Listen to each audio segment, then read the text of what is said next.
Hi friends, అందరూ ఎలా ఉన్నారు? బాగున్నారా? నేను బాగున్నాను ఫ్రెండ్స్. ఈ చిట్టి చిట్టి గారెలు ఏంటనుకుంటున్నారా? ఈ చిట్టి చిట్టి గారెలు ఏమో కాదండి, మెత్తటన్నం. అన్నం ఇవాళ బాగా మెత్తగా అయిపోయింది. మొత్తం అంతా కొంచెం అన్నం అయితే పొంగిపోయింది. అన్నం అంతా మిగతా గిన్నెలోదంతా మెత్తగా అయిపోయింది. చాలా చాలా సాఫ్ట్ అనమాట. చంటి పిల్లలకు కూడా మనం అప్పుడప్పుడు చాలా నలిపి పెడతాం, అలా కాకుండా చాలా మెత్తగా అయిపోయింది. సో ఆ మెత్తగా అయిపోయిన దాంట్లో నేను ఏం చేశానో ఏం వేశానో అది ఒక్కసారి షార్ట్ వీడియో పంపిస్తాను. షార్ట్ వీడియోలో చూడండి, చేసేసుకోండి. చాలా చాలా బాగుంటుంది. కానీ నేను ఎలాంటి పిండి వేశానంటే మాత్రం అదొక్కటి మాత్రం చెప్పేస్తాను. బియ్యం పిండి వేశాను. ఇది బాగా మ్యాష్ చేసేసుకున్నాక, ఈ ఈ మెత్తటన్నాన్ని బాగా మ్యాష్ చేసేసుకున్నాక ఉల్లికారం పేస్ట్ వేశాను. అలాగే కొబ్బరి పేస్ట్ వేశాను. కొబ్బరి, అల్లం, పచ్చిమిర్చి, జీలకర్ర ఆ పేస్ట్ వేశాను. అల్లం వెల్లుల్లి, అలాగే ఉల్లికారం తెలుసు కదా, ఉల్లిపాయలు, వెల్లుల్లిపాయలు, జీలకర్ర, ఎండుమిరపకాయలు, కారం, ఉప్పు, ఇవి మనం గ్రైండ్ చేసుకుంటాం కదా ఉల్లికారం, ఆ పేస్ట్ వేసాను. అందుకే ఇంకా ఎలాంటి కరివేపాకు కానీ కొత్తిమీర కానీ ఏమీ వేయలేదు. నేను జస్ట్ ఇవే వేసాను. చూసారు ఎంత క్రిస్పీయో, ఎంత టేస్టీగా ఉన్నాయి. లోపల చూసారా ఎంత బాగున్నాయో. సూపర్ అండి. ఇంకా విరక్కొట్టును కానీ పిల్లలు తింటారు. సో చాలా చాలా బాగా వచ్చాయి, చాలా క్రిస్పీగా వచ్చాయి. ఇలా మీకు తెలుస్తుంది కదా ఇలా అంటుంటే. సో వేసినవన్నీ వేశాను. జీలకర్ర, ధనియాల పొడి వేశాను.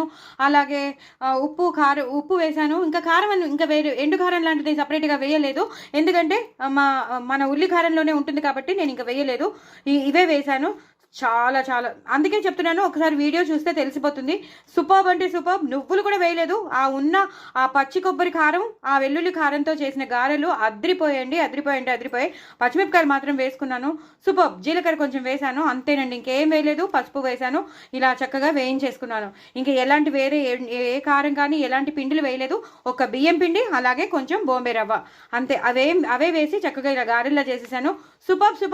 చాలా క్రిస్పీగా ఉన్నాయి, చాలా టేస్టీగా ఉంటాయి. ఎప్పుడైనా మీ ఇంట్లో ఇలా అన్నం మెత్తగా అయిపోతే మాత్రం నేను చెప్పినట్టు ఇలా చేసుకోండి. సూపర్. ఇలా పచ్చిమిరపకాయ కొరుక్కుంది తినండి, ఇంకా అదిరిపోతుంది. సూపర్. చాలా చాలా బాగా వచ్చాయి. ఇలా యూటిలైజ్ చేసేస్తానండి. అన్నం మెత్తటన్నం ఖర్చు కూడా అయిపోతుంది. అలాగే పిల్లల క్రేవింగ్స్ తీరిపోతాయి. ఏదో మనకి ఒక స్నాక్ ఐటెం తిన్నట్టు ఉంటుంది. అన్నీ అయిపోతాయి. ఒకటేసారికి 4 పిట్టలు అంటే ఒక దెబ్బకి 2 పిట్టలు అంటారు, కానీ ఒక దెబ్బకి 4 పిట్టలు 3 పిట్టలు అయిపోతాయి. సో అలాగనమాట. చాలా చాలా చాలా టేస్టీగా ఉండే చిన్నపాటి చిన్న చిట్టి గారెలు మీకు రెడీ అయిపోతాయి. ఎంతో చిట్టిగా భలే బాగున్నాయి కదా, చాలా బాగున్నాయి. సో ఎప్పుడైనా మెత్తటన్న ఉంటే మాత్రం నేను చెప్పినట్టు బియ్యం పిండి, అలాగే బొంబే రవ్వ కలిపేసి నేను మిగతా ఏమేమి వేసానో అవన్నీ వేసుకుని చేసేసుకోండి. చాలా చాలా టేస్టీగా ఉన్నాయి, చాలా టేస్టీగా ఉన్నాయి. నా ఛానల్ని మాత్రం సబ్స్క్రైబ్ చేసుకోవడం అస్సలు మర్చిపోవద్దు. చాలా అంటే చాలా టేస్టీగా ఉన్నాయి. వ్యూస్ పెంచండి, సబ్స్క్రైబర్స్ని పెంచండి. ఇగో చూడండి ఎంత బాగున్నాయో చూడండి. సూపర్. ఎక్సలెంట్. బాయ్ అండి.